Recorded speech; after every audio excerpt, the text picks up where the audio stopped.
Ensuite, rappelons que cette question a fait l'objet d'un consensus. Il y a consensus des anciens de la communauté sur cette lecture au premier degré du récit « Allah a créé Adam à son image », c'est-à-dire à l'image du tout miséricordieux. Il n'y a pas de divergence sur le sujet. Une seule divergence a été évoquée, elle a été évoquée très tardivement par Ibn Hajar al-Asqalani dans Fathul Bari. Malheureusement, certains contemporains ont repris les propos de Ibn Hajar pour laisser croire que c'était une question qui avait divisé la communauté et qui faisait l'objet d'une divergence, alors qu'il n'en était rien du temps des grands imams tels que nous l'avons vu, l'imam Ahmad ibn Hanbal. Et pire encore, qu'ils étaient explicites sur le fait donc de dénoncer ce genre d'interprétation comme étant l'approche des Jahmiyyah. Donc citons brièvement Ibn Hajar avant donc de revoir le consensus des anciens de la communauté. Ibn Hajar قال في شرحه للبخاري في المسألة ثلاثة أقوال. الأول قول الأكثر أن الضمير يعود على المضروب أي خلق آدم أو خلق آدم على صورة المضروب. القول الثاني أن الضمير يعود إلى آدم وهذا محتمل. والقول الثالث أعاد بعضهم الضمير على الله متمسكا بما ورد في بعض طرقه أن الله خلق آدم على صورة الرحمن. Donc Ibn Hajar al-Asqalani qui dit dans son commentaire du recueil d'Al-Bukhari, il y a trois avis sur la question. Il y a trois opinions sur ce récit. Le premier est celui de la majorité, voulant que le pronom renvoie à celui qui est frappé. C'est-à-dire, il a créé Adam à l'image de celui qui est frappé au visage. Quand l'un d'entre vous combat son frère, qu'il évite le visage parce qu'Allah l'a créé, parce qu'Allah a créé Adam à son image, c'est-à-dire Allah a créé Adam à l'image de cet individu que vous êtes en train de frapper au visage. Et Ibn Hajar ose dire, j'ai envie de dire ici, ose dire que c'est l'avis de la majorité. Le second avis veut que le pronom renvoie à Adam lui-même, ce qui est envisageable.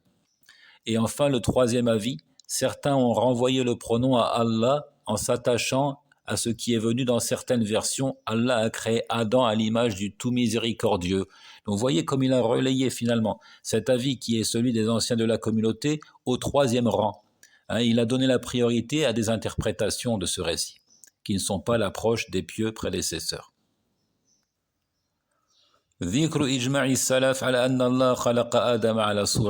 Mention du consensus des anciens sur le fait qu'Allah ait créé Adam à son image.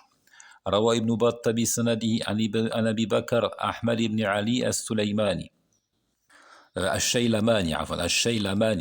حدثنا عبد الله بن العباس الطيالسي حدثنا إسحاق بن منصور قال قلت لأحمد لا تقبح الوجوه فإن الله خلق آدم على صورته أليس تقول بهذه الأحاديث؟ قال أحمد صحيح قال ابن راهوي صحيح ولا يدعه إلا مبتدع أو ضعيف الرأي.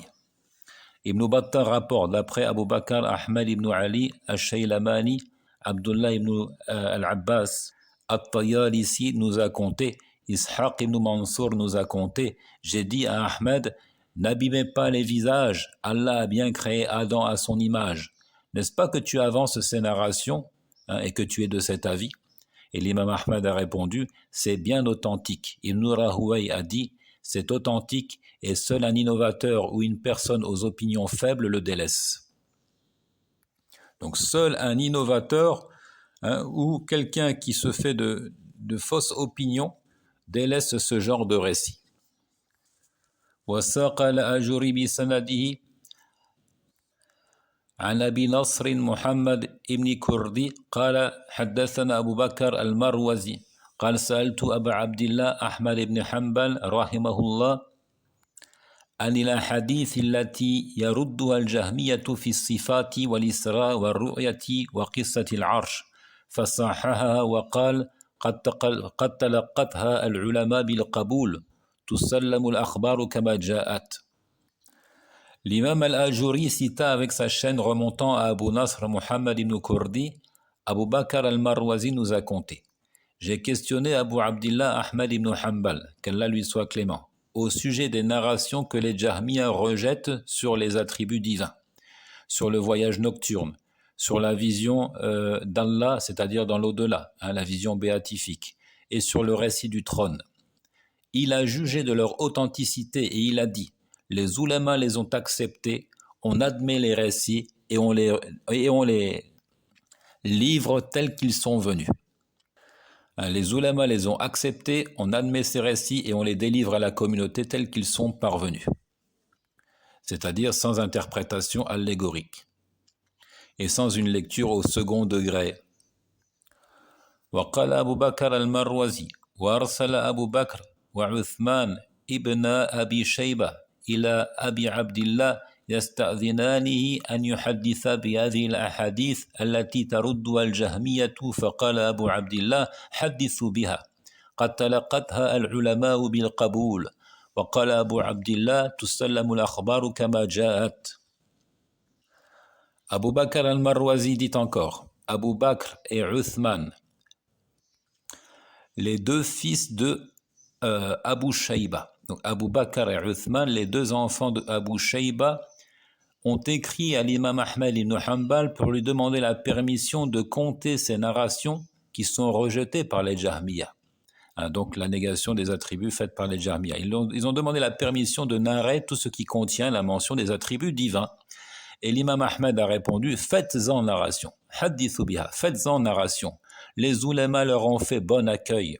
Et Abu Abdillah a dit, on admet les récits et on les délivre, c'est-à-dire à la communauté, tels qu'ils sont parvenus. Dans leur sens apparent. Et sans s'interroger sur le comment, sur la modalité des attributs qui ne peut être perçu que par Allah Azza wa Jal. Ce récit-là, il ressort de Kitab al-Shari'a de Al-Ajuri. وقال محمد بن الحسين رحمه الله في الشريعة سمعت أبا عبد الله الزبيري رحمه الله وقد سئل عن معنى هذا الحديث فذكر مثل ما قيل فيه ثم قال أبو عبد الله نؤمن بهذه الأخبار التي جاءت كما جاءت ونؤمن بها إيمانا ولا نقول كيف ولكن ننتهي في ذلك إلى حيث انتهى لنا أو انتهي لنا فنقول من ذلك ما جاءت به الأخبار كما جاءت. Toujours dans l'ouvrage Al-Shari'a, Mohammed ibn al-Hussein dit, alors qu'il était interrogé sur le sens de cette narration, j'ai entendu Abu Abdillah al-Zubayri, qu'Allah lui soit clément, dire la même chose que ce que les oulémas en disent. Puis il ajouta que Abu Abdillah dit, nous croyons en ces informations transmises de la manière dont elles nous sont parvenues. Nous y avons foi et nous ne disons pas comment. Nous ne posons pas la question kaïf, comment cela? Comment sont les attributs? Nous nous arrêtons plutôt là où l'arrêt fut marqué pour nous. Nous avançons à ce sujet ce qu'en disent les récits tels qu'ils nous sont parvenus. وقال أيضا هذه من السنن التي يجب على المسلمين الإيمان بها ولا يقال فيها كيف ولما بل تستقبل بالتسليم والتصديق وترك النظر كما قال من تقدم من أئمة المسلمين. Il dit aussi, c'est-à-dire les récits, et notamment le récit de l'apparence, Allah a créé Adam à son image, elles relèvent des traditions dans lesquelles les musulmans ont le devoir de croire. C'est un devoir pour les musulmans d'avoir foi en toutes ces traditions authentiques. On ne pose pas la question comment et pourquoi à leur sujet. On ne dit pas comment, on ne dit pas pourquoi. On les reçoit plutôt avec soumission et acquiescement, délaissant l'analyse, c'est-à-dire les interprétations, les analyses infondées, comme ce fut dit par les guides des musulmans qui ont précédé. Comme ce fut dit par les grands guides de l'islam, nos pieux devanciers.